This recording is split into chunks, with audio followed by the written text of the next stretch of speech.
di kepala kita. Karena dia akan mewarnai hidup kita. Jadi setelah kita didik jiwa, kita bersihkan akal. Dan puncaknya adalah tauhid. Ilaihi roji'un. Terminal terakhir tujuannya tetap Allah saja. Jangan yang lain-lain. Kalau masih Allah saja berarti rute kita masih benar. Tapi kalau masih ada tujuan-tujuan yang lain, harus diluruskan lagi. Puncaknya harus tauhid. Jadi bukan kemasyhuran, bukan nama besar, bukan kekayaan, tapi Allah saja.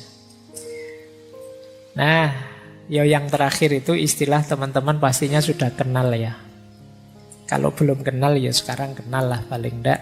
Ada istilah takholli, tahalli, dan tajalli. Wis apal. Sudah bolak-balik dijelaskan.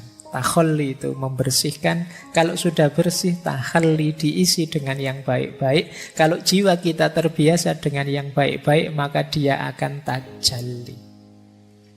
Menyaksikan yang hakiki dalam hidup dan tidak lagi tergoda oleh hal-hal artifisial. Tidak mudah terdistraksi. Tidak mudah tergoda. Jiwa yang sudah bertajalli itu ya dia akan fokus hanya pada Allah saja. Kayak teman-teman kalau sedang terpesona oleh sesuatu, itu kan ya tidak bisa dipalingkan dari keterpesonaan itu, just ditonton terus. Itu namanya keterpesonaan terhadap sesuatu. Nah, ketika kita tajalli, ketika kita merasakan, memahami tentang hakikat ilahiyah, itu namanya tajalli, kita akan fokus ke sana. Baik, jadi ada takholli, tahalli, tajalli. Masing-masing nanti ada caranya, ada tekniknya, dan di banyak ngaji sudah dijelaskan. Ini metodenya. Nah, saya tidak menjelaskan panjang-panjang biar kalian tidak pesimis. Karena biasanya kalau ngaji kayak gini itu, aduh Pak, kok berat Pak. Yo, pokoknya sekarang informatif dulu, nanti direnungi mana yang bisa dijalankan, dijalankan. Menarik saya ambil dari Ihya. Tanda-tanda jiwa kita masih kotor. Yang pertama apa? Kesulitan menjalankan fungsi ilmu, hikmah, dan makrifat. Ngaji sih saya tiap hari Pak, tapi kok menjalankannya kok berat ya Pak. Jangan-jangan jiwa kita masih kotor. Perlu ada yang dibersihkan.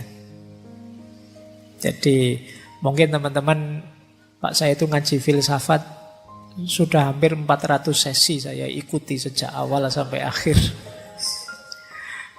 Saya kok gini-gini saja ya Pak, tidak naik-naik kelas. Jangan-jangan ada kekotoran, ada yang harus kamu bersihkan dulu. Kan sering saya ilustrasikan itu, wadah yang kotor itu diisi barang bersih berapapun, yang bersih ketika masuk akan terkontaminasi jadi kotor.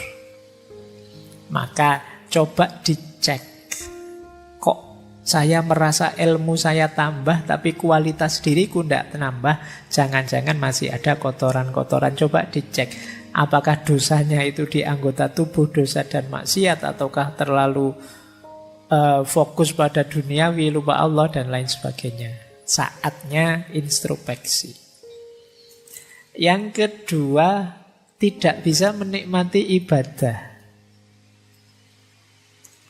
Jadi ya sholat sih, ya puasa sih, ya zakat sih, tapi rasanya beban.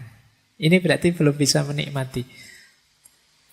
Baru nongkrong sebentar, sudah adzan isya. Kok ya cepet ya.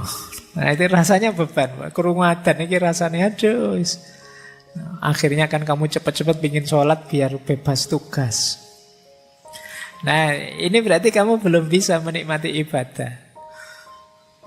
Para penceramah itu mungkin sebentar lagi akan banyak yang isinya man fariha bidukhuli Ramadan. Barang siapa yang gembira dengan datangnya Ramadan, dia bisa bebas dari api neraka. Terus kamu pura-pura gembira padahal kamu gerundel. besok tidak bisa makan siang-siang ini. Wah berat sekali nanti kuliahku. Asam lambungku bagaimana? Terus pokoknya kamu khawatirnya banyak. Tidak ada gembira-gembiranya. Ibadah kok rasanya berat. Coba dicek. Jangan-jangan ada sisi-sisi kotor yang harus dibersihkan. Entah di sisi yang mana. Dalam diri kita. Teman-teman lebih tahu lah. Tidak usah cerita-cerita ke saya juga. Nanti malu. Coba dimuhasabai sendiri. Saya ada kekurangan di mana, ada kekotoran di mana. Kok ibadahku berat rasanya? Rasanya masih beban. Kemudian ada lagi yang ketiga. Asik malahan sibuk dengan hal-hal yang tidak berarti. Tidak ada maknanya.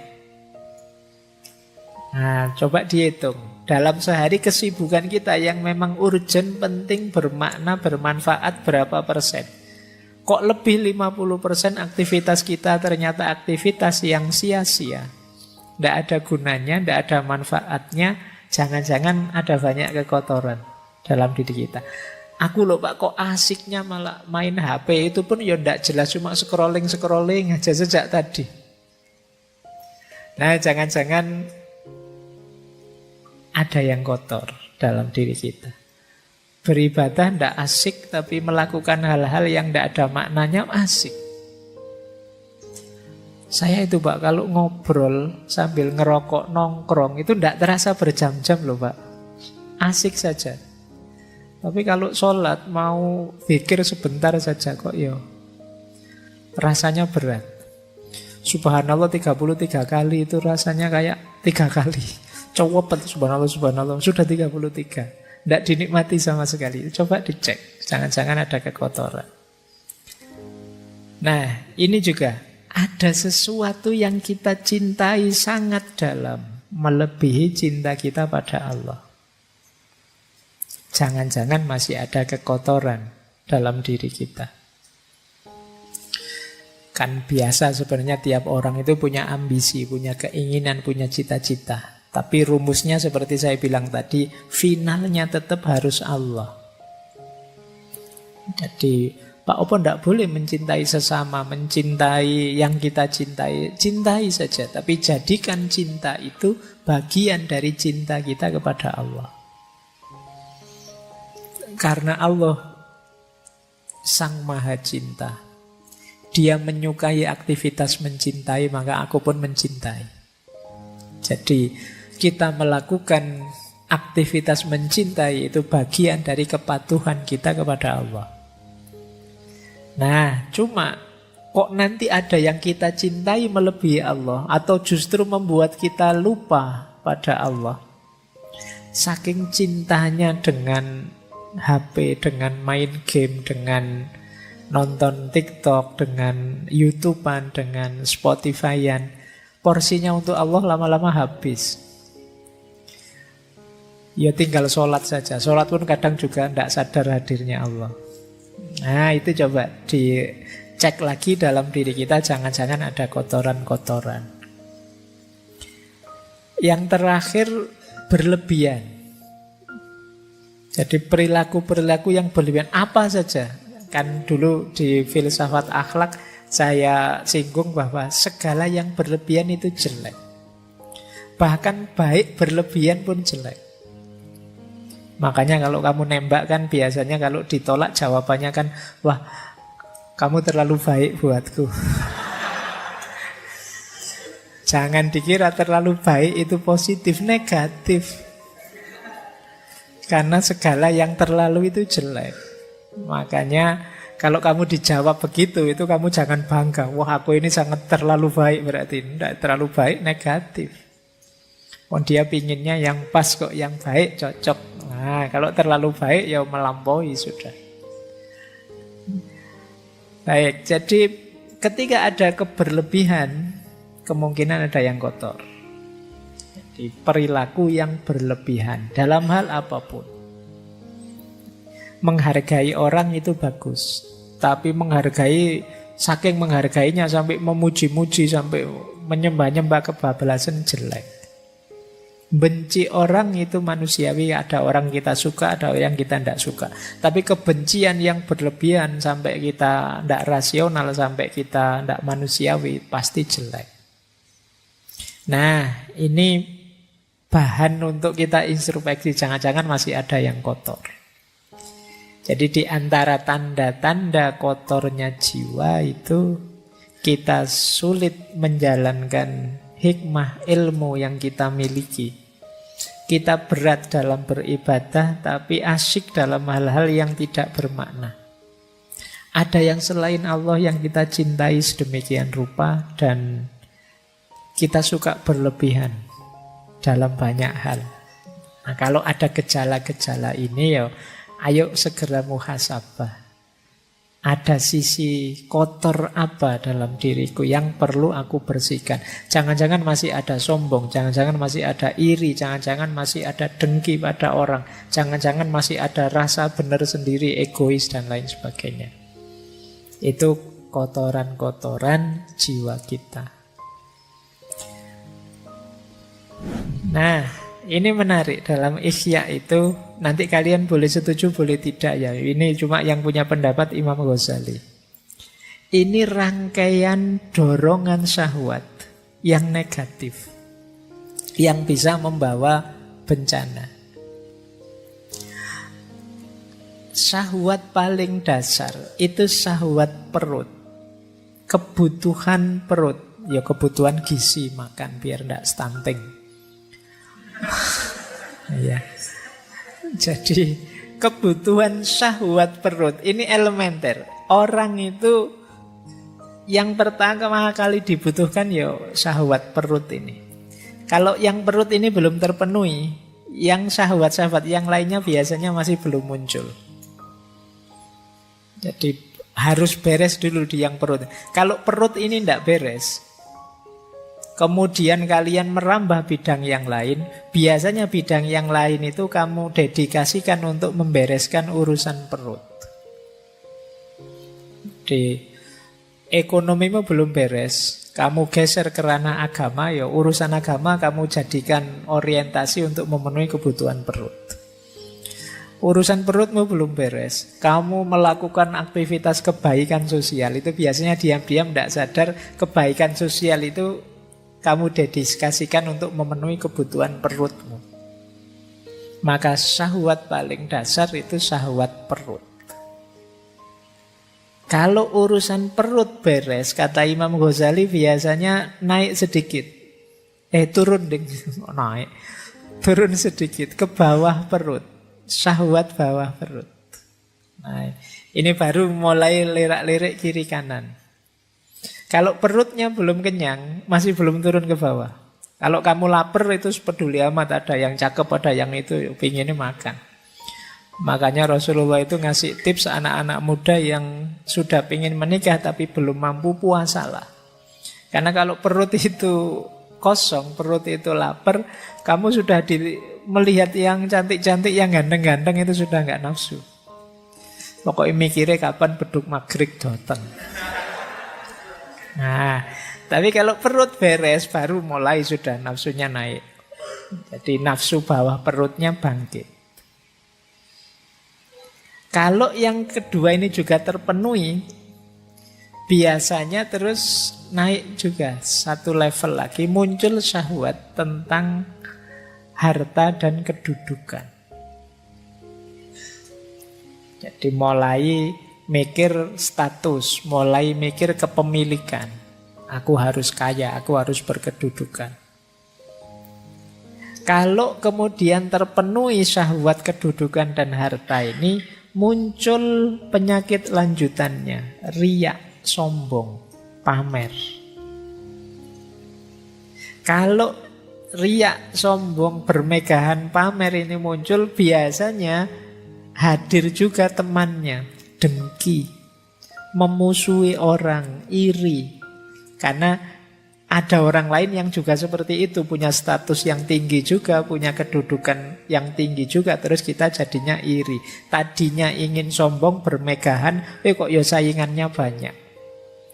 Muncullah dengki, iri, bermusuhan. Nah, ini rangkaian nafsu syahwat, kata Imam Ghazali. Hati-hati dengan munculnya syahwat-syahwat ini. Ya, bahwa manusiawi orang ingin memenuhi kebutuhan perutnya, ingin menikah, ingin hidup terjamin dengan harta, ingin punya kedudukan. Tapi harus ngerti kapan direm. Harus sadar juga penyakit-penyakit ikutannya. Jadi ini pelajarannya untuk kita waspada. Nah, biar tidak terlalu ditelan oleh rangkaian syahwat ini, berarti puasa bisa jadi solusi. Karena ketika kita puasa, kita lapar, kebutuhan syahwatnya turun ke level yang paling awal. Sudah tidak mikir apa-apa, yang dipikir hanya perut, dan itu kita dapatkan setelah maghrib. Meskipun bahayanya biasanya begitu adzan maghrib buka puasa, kenyang, kumat lagi semuanya. Nah, itu karena yang dasar ini terpenuhi sudah. Baik, ini bahan ya refleksi. Nanti teman-teman coba membaca dirinya. Sering tidak terlena masuk ke jebakan-jebakan syahwat ini. Oke, baik. Karena ini ada dialognya, saya agak cepat. Nah, proses tazkiyatun nafs itu ada 2 jalur. Yang tadi teman-teman mengeluh berat, membersihkan jiwa itu karena mungkin teman-teman membacanya hanya dari sisi aku, dari sisi kita. Waduh, berat Pak kalau saya harus melakukan itu. Ya itu kan teman-teman sendiri. Jalur mujahadah namanya. Jangan lupa selain jalur mujahadah ada jalur hidayah. Jalur hidayah itu Allah yang membukakan jalan. Jadi bukan hanya kita yang berupaya. Nanti kalau upaya kita diridhoi oleh Allah, maka Allah yang akan membawa kita pada hasil yang positif yang kita inginkan. Itu namanya hidayah. Kita dibukakan jalan sehingga jadi mudah. Maka jangan pesimis. Meskipun tadi rasanya kok berat ya Pak, apa bisa ya Pak? Itu mungkin yang bisa ya wali-wali saja Pak. Tidak, kalian juga bisa kok. Kalau Allah ridho. Karena selain mujahadah yang itu berdasarkan kekuatanmu, masih ada hidayah. Pertolongan anugerah dari Allah. Makanya beruntungnya orang yang punya Tuhan itu terhindar dari putus asa. Sepahit apapun situasinya, selemah apapun kondisi kita masih punya Tuhan, kita masih punya Allah. Tidak pantas kita mengeluh, tidak pantas kita putus asa. Nah, ini prosesnya 2. Jadi ada mujahadah, ada hidayah. Ada upaya kita, ada pertolongannya Allah. Nah, terus Imam Ghazali juga nuntun kita. Kita ini kan ingin bersih-bersih mengubah diri kita. Cepat atau lambatnya perbaikan diri, kata Imam Ghazali, kuncinya 2. Yang pertama, watak dasar kita dan lamanya kita pada kondisi sebelumnya. Yang kedua, kekuatan, kehendak, keyakinan, dan kesabaran kita. Ada orang yang watak dasarnya pemarah, dan puluhan tahun dia jadi orang pemarah. Nah, ini untuk berubah jadi sabar lebih lama. Tidak masalah, tapi bisa, pasti bisa. Manusia itu tidak ada yang paket tidak bisa diubah, pasti bisa. Cuma prosesnya agak lama. Jadi kekuatan asalnya dan lamanya. Makanya kalian kalau punya sifat negatif, jangan lama-lama kamu nikmati sifat negatifmu. Karena semakin lama kamu jalankan, semakin sulit mengubahnya nanti. Jadi kalau sadar itu jelek, segera latihan untuk berubah. Ternyata aku itu cerewet ya, ayo latihan. Biar tidak cerewet gimana caranya, mungkin latihan agak pendiam. Entahlah kamu pakai strategi apa kamu tutup mulutmu, atau kamu ben gak cerewet lagi. Nah ini namanya latihan untuk mengubah. Dan ini memang prosesnya tidak sederhana. Tidak semudah diceramahkan. Kamu harus memulai kemudian secara sabar mengubah diri pelan-pelan. Mungkin setiap waktu berkurang 1%, 1% sampai 100% berubah. Tidak mungkin revolusioner tiba-tiba berubah, kecuali mungkin hidayahnya Allah yang mungkin seperti itu. Tapi perhitungan rasionalnya ya semakin kita lama di sifat yang lama, perubahannya juga tambah lama. Dan yang kedua, kekuatan niat kita. Kekuatan niat ini ya kalau tidak pakai niat ya lama. Tapi kalau niatnya serius bisa lebih cepat. Kan kadang-kadang kita itu tidak percaya diri, akhirnya lama. Ada yang mantap sekali, bisa lebih cepat. Jadi ini dua kuncinya keberhasilan kita untuk tazkiyatun nafas, membersihkan jiwa. Nah, dasarnya tazkiyatun nafas, yang pertama kita harus tahu state of soul kita, kondisi jiwa kita. Sering saya pakai istilah kolb tadi, hati itu ada 3 istilah. Ada kolbun mayit, ada kolbun marid, ada kolbun salim. Hati yang mati, hati yang sakit, dan hati yang sehat. Kondisi jiwa kita ada di mana sekarang? Hati yang mati itu berarti kondisi jiwa kita namanya amarah. Amarah itu kondisi jiwa yang nyaman dalam keburukan. Tidak ada rasa tidak enak sama sekali kalau melakukan kejahatan. Ini kolbun mayit, hati yang mati. Menyakiti orang tapi seneng. Rasakno kamu. Nah, itu berarti amarah. Kolbnya kolbun mayit. Ayo coba ya kita, semoga tidak ada di sini lah. Kalau ada cepet-cepet berubah. Bohong tapi seneng. Ini yang biasanya bikin hoax. Bikin berita palsu, terus banyak orang ketipu, terus seneng. Wah, ternyata hoaxku sukses loh ya. Tidak ada menyesal-menyesalnya sama sekali. Jangan-jangan hatimu sudah mati. Melakukan kejahatan kok seneng. Melakukan dosa kok bangga. Nah, ini berarti kita ada di level amarah. Semoga paling tidak kita ada di level lawamah atau alhamdulillah kalau mulhamah. Lawamah itu kondisi jiwa yang terjadi pertarungan di dalamnya antara yang baik dan yang buruk. Enaknya aku ini bohong apa jujur ya? Kalau bohong nanti kok dosa. Tapi kalau jujur nanti aku tidak dapat apa-apa. Nah, itu kan pertarungan-pertarungan. Nah, jiwa yang lawamah bertarung tapi kalah. Akhirnya tetap bohong. Dan kemudian menyesal. Nah, ini lawamah. Kayak kalian buka HP terus diarahkan ke situs-situs yang tidak beres itu. Ini kalau tak klik mesti muncul gambar yang itu. Tak klik tidak ya? Tak klik tidak ya? Nah. Tapi kalau tak klik dosa. Tapi kalau tidak tak klik kok eman-eman. Siapa tahu ada yang baru. Misalnya. Itu kan pertarungan itu dalam jiwamu luar biasa. Kok terus kamu nekat. Terus kamu buka terus. Ternyata gambar yang kemarin sama saja. Tapi terus kamu nonton. Terus kamu nyesel. Ngerti gini tidak tak klik tadi.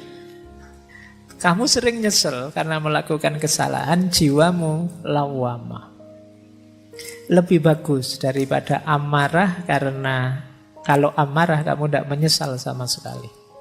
Kalau lawamah kamu tahu itu dosa dan menyesal. Alhamdulillah kalau sudah mulhamah. Mulhamah itu ya satu akar kata dari alhama yulhimu ilhaman.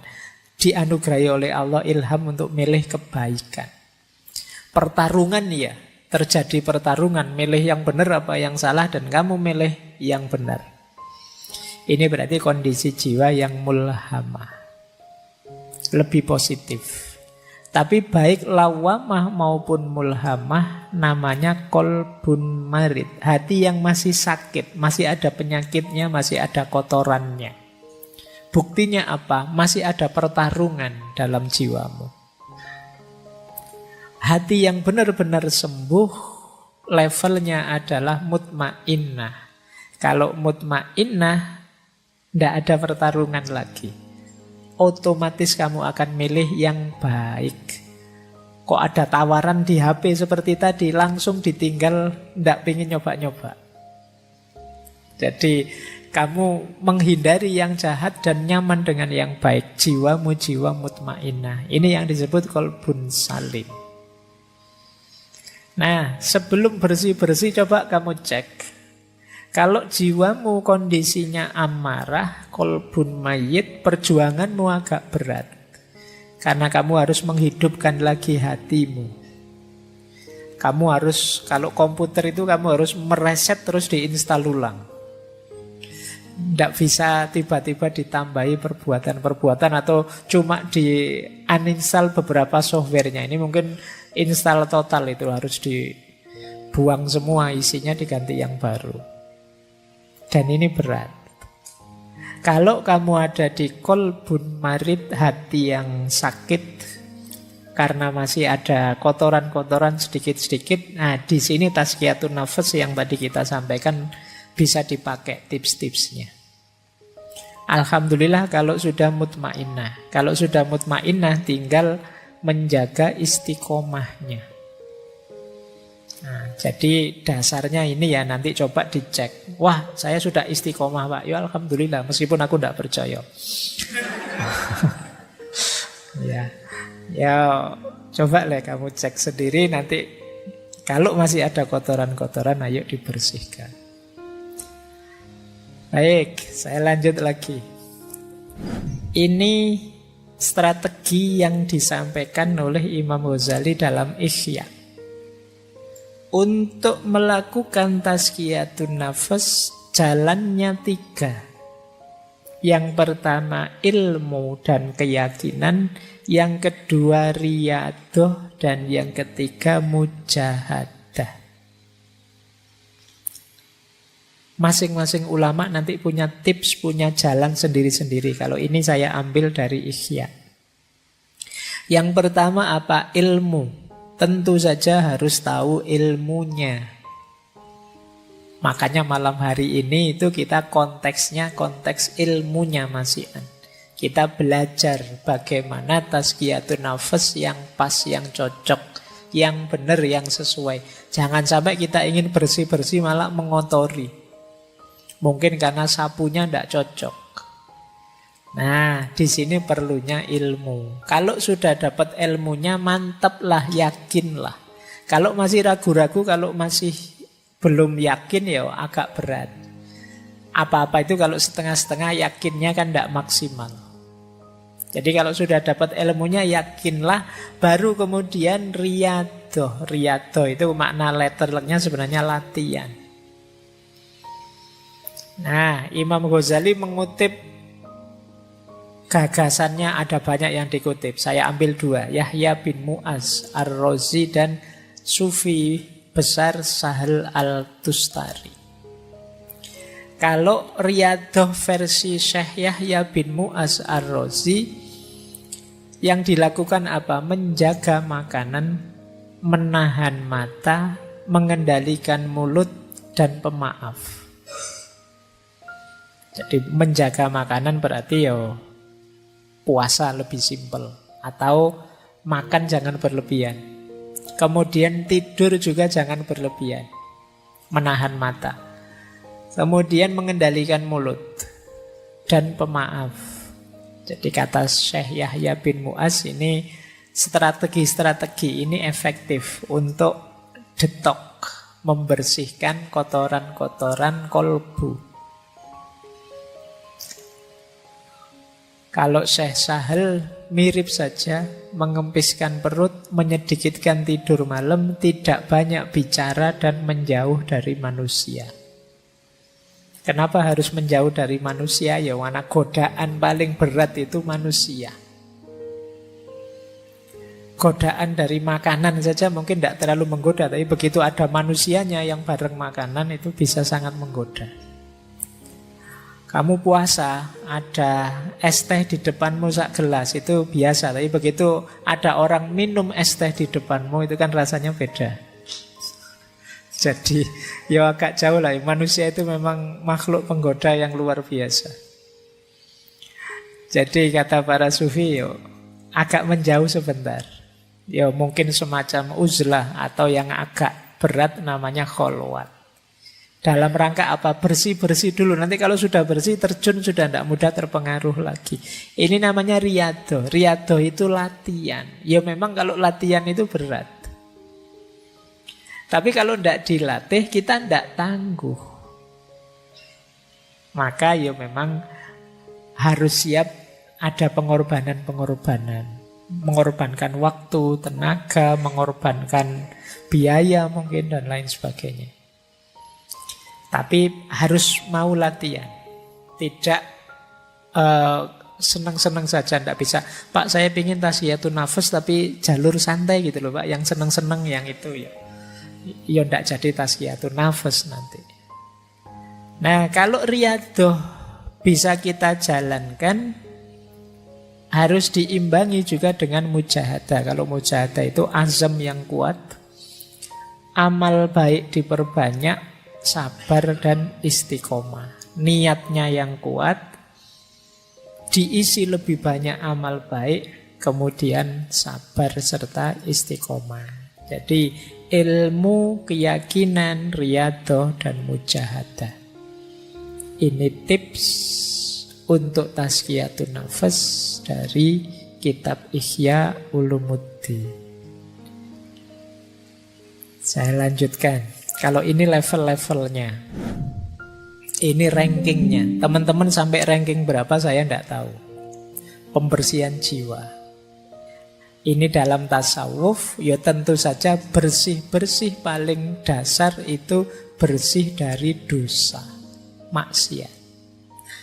Ini kelas 1. Kelas 1 maksudnya kelas paling awal ya, bukan kelas 1 itu kelas VIP. Jadi kelas paling dasar. Kalau kita masih belum bisa bertarung melawan dosa dan maksiat, ya naik ke level atasnya masih berat. Jangan dibantah biasanya terus, Pak manusia itu kan wajar, makhlul khotok wan nisyan Pak. Ngayalmu kan sering begitu. Iya, tapi maksudnya sirna segala dosa itu di batin kita tidak ada niat, tidak ada keinginan secara sengaja melakukan dosa. Tidak nabrak norma secara sadar. Itu level awal. Tahu salah ya dihindari, tahu dosa ya tidak ditabrak.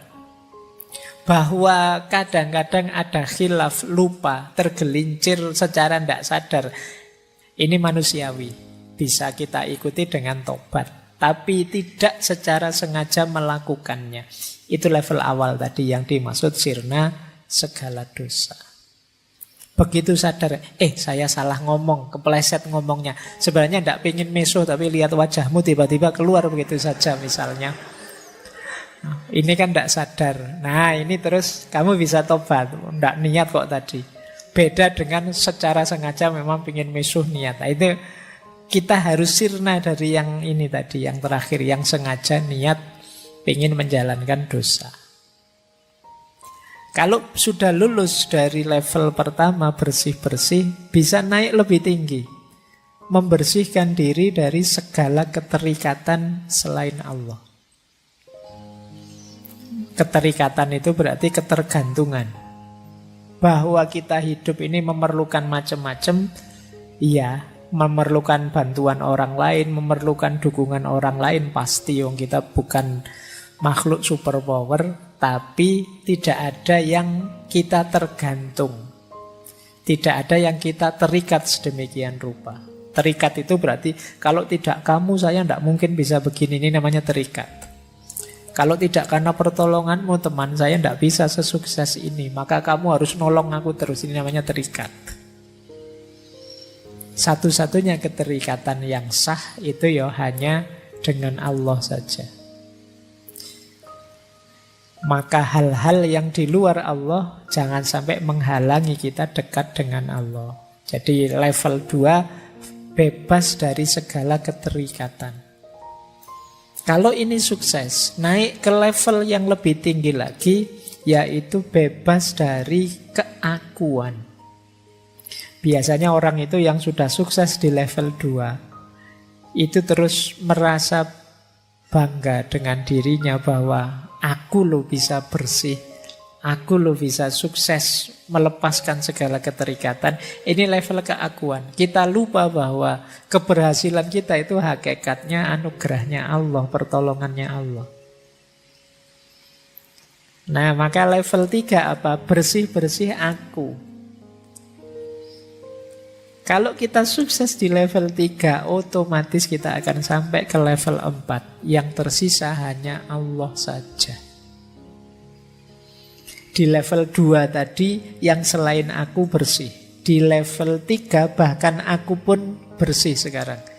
Maka ketika kita bersih dari level 3, otomatis kita sekarang sampai ke level 4. Yaitu hanya Allah saja. Inilah level-levelnya tazkiyatun nafas. Nah, tidak apa-apa ya, sudah 9:30, nanti dialognya setengah jam saja. Ini 4 penghalang, masih dari Ihya ya. Hati-hati dengan 4 hal ini, bukan berarti kamu tidak boleh memiliki, tapi dia bisa menghalangimu dari Allah. Yang pertama harta, yang kedua pangkat kedudukan, yang ketiga fanatisme, taklid, dan yang keempat dosa atau maksiat. Harta bisa membuat kita lupa diri, jauh dari Allah. Solusinya kata Imam Ghazali, banyak sedekah.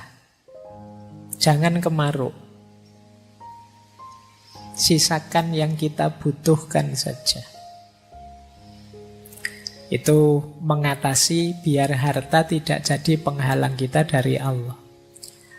Pangkat juga begitu. Biar tidak menghalangi kita dari Allah, mari, tidak apa-apa kita punya pangkat tinggi, punya kedudukan, punya karir bagus, tapi jangan bermewahan, jangan mencari pujian orang, jangan mencari merendahkan orang dan lain sebagainya.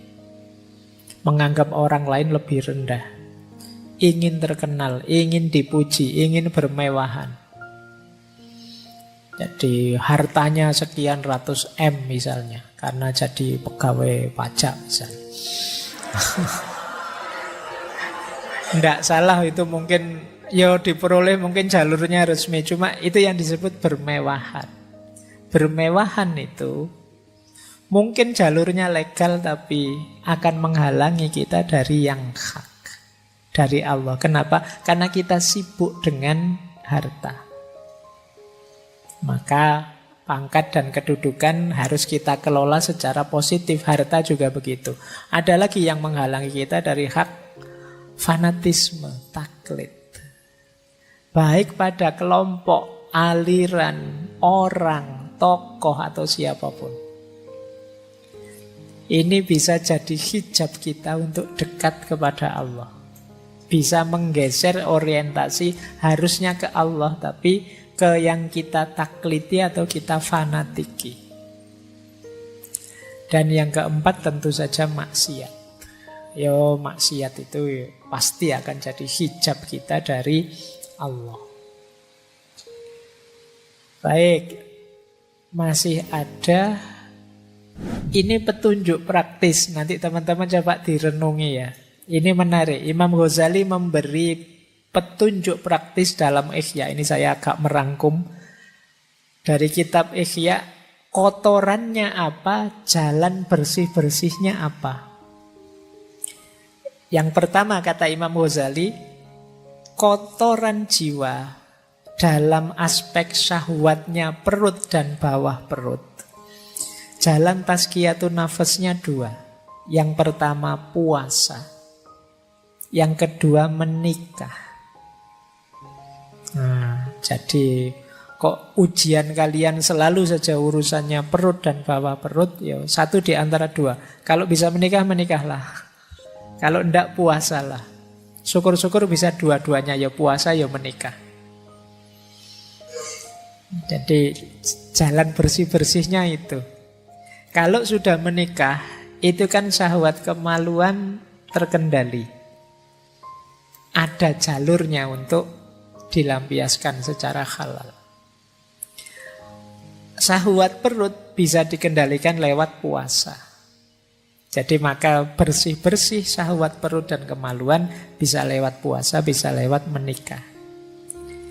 Kalau kotoran yang muncul dari lisan, dari mulut, ada 4 jalannya.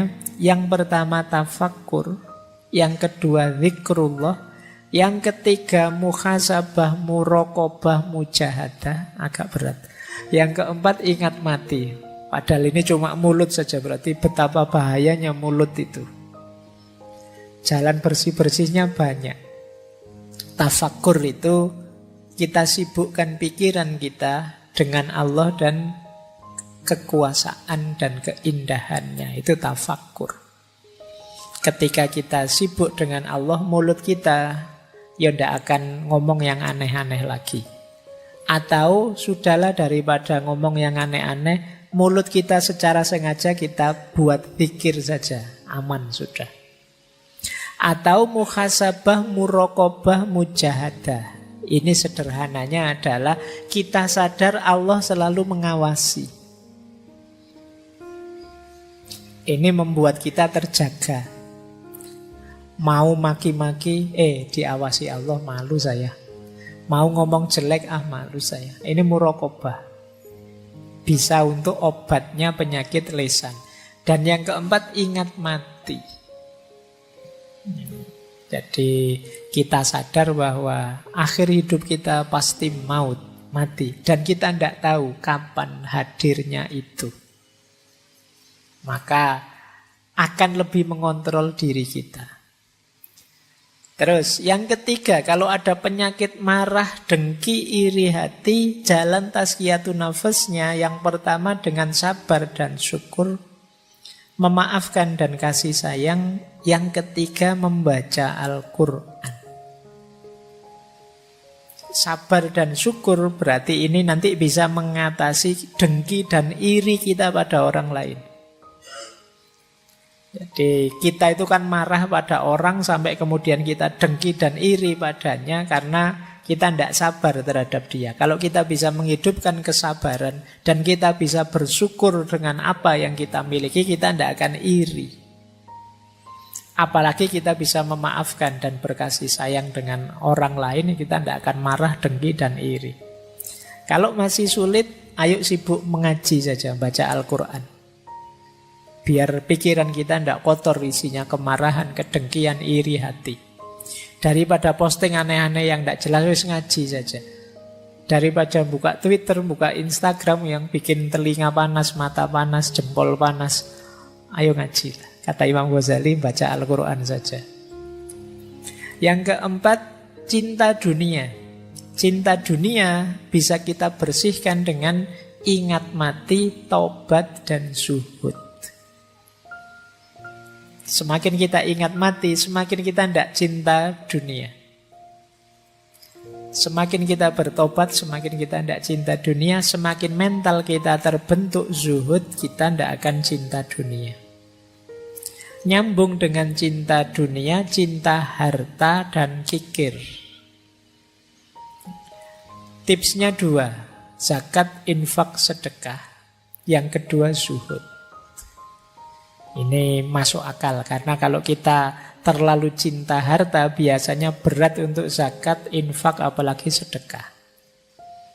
Maka dengan membiasakan diri berinfak, bersedekah, dan berzakat, insya Allah cinta kita pada harta bisa terkikis. Apalagi kalau kita bisa membangun jiwa yang zuhud, yang tidak terjebak oleh cinta duniawi. Yang keenam, cinta kedudukan dan riya. Riya itu ingin pamer. Biasanya orang itu kalau sukses, kalau berhasil itu muncul keinginannya riya. Jangankan kesuksesan besar, kadang sukses kecil saja kamu ingin pamer. Kamu misalnya, wah fotoku kok bagus ya, ini angle-nya pas itu. Wah, terus kamu cepet-cepet ingin posting, ingin pamer. Padahal itu kebetulan, itu pun ya filter saja. Pengen pamer. Pokoknya opo-opo kamu pengen tampil, pengen pamer. Kamu eman-eman kalau ada momen hidupmu yang menurutmu bagus dan orang lain tidak tahu. Ini harus tahu semua ini. Nah, kamu dapat nilai A misalnya, kamu foto itu di anumu, terus kamu besarkan, kamu alhamdulillah ternyata usaha tidak mengkhianati hasil. Misalnya. Nah itu kamu hari ini itu wes kelakuanmu begitu. Kata Imam Ghazali, mental pamer ini bisa dididik dengan uzlah. Uzlah itu menjauh sebentar. Kenapa kamu ingin pamer? Ya karena kamu banyak teman terlibat terus dengan mereka, sehingga ada kecenderungan ingin lebih tinggi, sehingga terus kamu pamer ke mereka. Kalau kamu agak uzlah, menarik diri, kamu tidak ingin pamer. Mau pamer ke siapa wong yo? Kamu sedang menarik diri, tidak bercampur dengan mereka. Jadi melatih jiwa untuk tidak pamer itu antara lain uzlah. Sementara obatnya takabur dan ujub. Takabur itu sombong, ujub itu merasa besar. Takabur itu merasa lebih tinggi dari yang lain, ujub itu merasa diri luar biasa. Lupa bahwa semuanya anugerahnya Allah. Itu obatnya 3. Tauhid, tafakkur, dan sholat.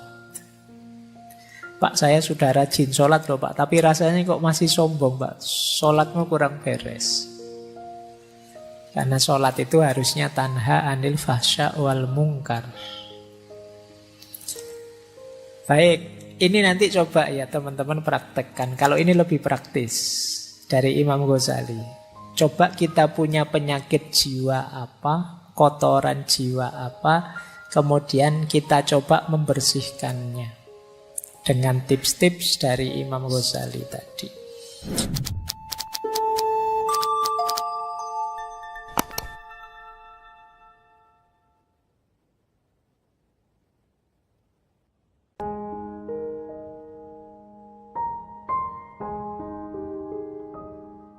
Malam hari ini kita latihan membersihkan jiwa.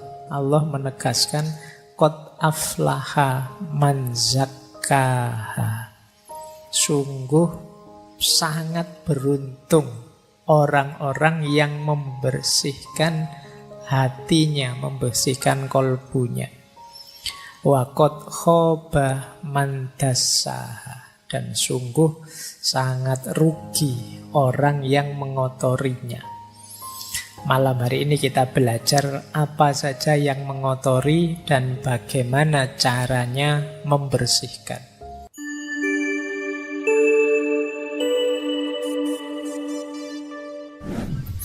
Oke, bismillah.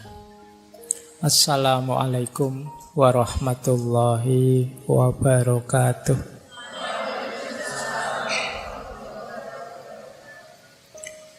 Bismillahirrahmanirrahim. Alhamdulillahirabbil alamin. Wa bihi nasta'inu ala umurid dunya waddin. Allahumma sholli wa sallim wa barik ala habibina wa syafi'ina sayyidina wa maulana Muhammadin wa ala alihi wa ashabihi wa man tabi'ahum bi ihsanin ila yaumiddin. Amma ba'du. Bismillah, mari kita lanjut lagi belajar kita, ngaji kita. Malam hari ini kita latihan membersihkan jiwa. Kalau dalam bahasa Arab istilahnya tazkiyatun nafas. Materinya mungkin tidak terlalu berat, Yang berat itu menjalankannya. Jadi ya enggak apa-apa. Rumusnya sama ya. Kalau bahasa untuk kebaikan itu ya kita jalankan semampu kita. Jangan karena alasan berat terus ditinggal semuanya. Allah lebih tahu. Maka yuk malam hari ini kita bersih-bersih jiwa kita. Kita menciptakan jiwa yang bersih, clean soul. Kalau minggu lalu kita clear mind. Baik, bismillah, kita mulai ya. Ini saya awali dari ngaji dulu, biar ngaji beneran. Jadi kita Al-Quran menegaskan bahwa membersihkan jiwa itu pasti menguntungkan. Di surat Asy-Syams ayat 9 sampai 10 Allah menegaskan qad aflaha man zakkaha. Sungguh sangat beruntung orang-orang yang membersihkan hatinya, membersihkan kolbunya. Wa qad khaba man dassaha. Dan sungguh sangat rugi orang yang mengotorinya. Malam hari ini kita belajar apa saja yang mengotori dan bagaimana caranya membersihkan. Tentu saja nanti kita referensinya ya dari para ulama, bukan pikiran saya sendiri. Jadi kalau ada yang luar biasa dari ngaji ini terus teman-teman ngutip dipotong-potong, itu kadang-kadang rasanya saya kayak pinter banget. Aku cuma ngutip pikiran-pikiran para tokoh, para filosof, para ulama. Jadi saya hanya penyambungnya saja. Mereka-mereka, beliau-beliau itulah yang hebat. Nah, saya lanjutkan.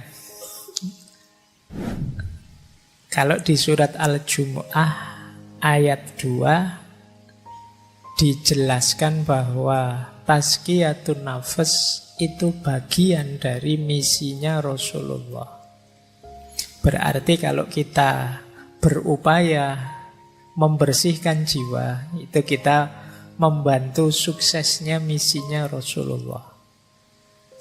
Huwallazi ba'atha fil ummiyina rasulam minhum yatlu alaihim ayatihi wa yuzakkihim. Wa yuzakihim itu dan membersihkan jiwa-jiwa mereka. Wa yu'allimuhumul kitaba wal hikmah wa in kanu min qablu lafi dhalalim mubin. Jadi dialah yang mengutus kepada kaum yang buta huruf seorang rasul di antara mereka. Yang dilakukan apa oleh para rasul ini? Oleh rasul ini yatlu alaihim ayati, membacakan ayat-ayatnya Allah, wa yuzakkihim, dan membersihkan hati-hati mereka, jiwa-jiwa mereka, wa yu'allimuhumul kitaba wal hikmah, dan mengajarkan kitab suci dan hikmah. Nah, ini menarik, yang diajarkan ternyata antara lain hikmah. Yang kalau dalam tradisi filsafat Islam kan hikmah itu ya nama lainnya wawasan-wawasan filosofis tentang hidup.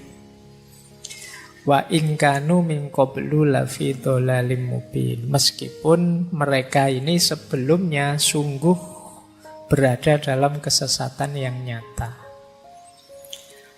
Baik. Ayatnya sudah ya, anggap saja ngajinya sudah. Sekarang kita belajarnya. Bismillah, kita mulai. Yuk kita lihat diri kita ini seperti apa, nanti bersih-bersihnya di bagian mana. Ini teori saya gabungkan antara Ibnu Miskaweh dan Imam Ghazali. Jadi ayo dilihat ya diri kita. Kita ini makhluk 3 dimensi. Diri kita ini ada jasad. Jasad itu yang fisik paling luar. Masuk ke dalam sedikit ada hayat. Hayat ini mungkin mentalnya, jasmani dan rohaninya, istilah kita rohani. Dan ada lagi yang paling dalam namanya ruh. Nanti kalau di tasawuf, di dalam ruh itu ada lagi yang paling rahasia namanya sir. Jadi kita ini ada 3 lapis, jasad, hayat, ruh. Jasad yang paling luar, yang bisa saya lihat hari ini itu jasad-jasadmu. Apa ya istilahnya biar enggak jasad? Karena kesannya kok enggak enak kalau istilah jasad itu. Saya melihat banyak sekali jasad itu kan enggak enak. Jadi ya jasmani lah, jasmani ya kalau saya melihat. Pokoknya sosok di depan saya yang bisa dilihat itu jasad. Nanti masuk sisi mental kita itu hayat. Hayat ini saya ambil dari Imam Ghazali. Komponennya 3. Ada nafas, ada akal, ada qalb. Nah, di balik hayat ada ruh. Ini yang kalau dalam Al-Quran ada istilah wa nafakha fihi min ruhi. Identitas ilahiyah kita yang paling dalam itu ruh. Ruh itu cahaya, dia pasti baik. Cuma apakah cahaya ini menerangi hidup kita atau tidak tergantung hayat.